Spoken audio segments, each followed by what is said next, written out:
I'm Pauline Kael, and I write about movies for The New Yorker. When I write about movies, all my experience and reactions seem to come together, and there's an exhilaration for me, and I think sometimes it shows up in the prose. Mona Lisa reeks of film noirishness. Worse, it reeks of intellectualized noirishness. But the whole movie has some of the potency of cheap music that's represented by the title song, I Succumbed. There are moments all the time in movies that quite surprise me. I think that happens from our earliest movie-going.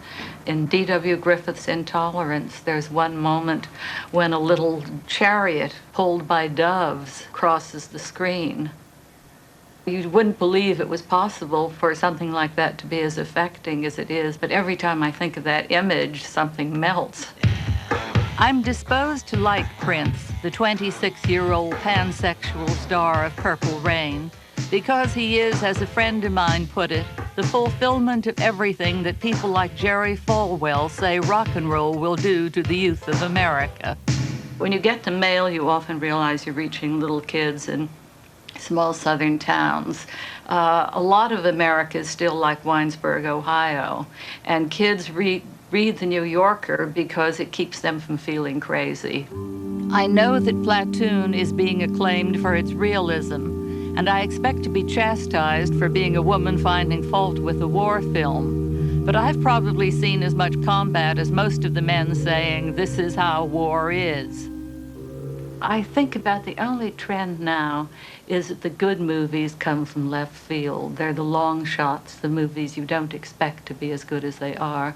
And the last year, I think The Dead was the extraordinary surprise. I mean, who expected John Huston at his age and near death to make a film of such splendor and to make a film with a totally different spirit from anything he'd ever done before?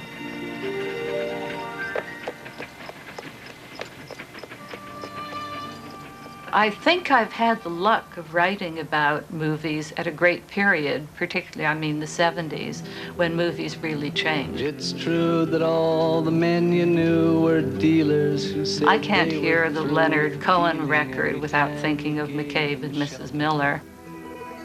I can't see any kind of gangster movie without thinking of the Godfather pictures. Those movies, I think, changed me, and I was lucky enough to be in a position here that I could write about it.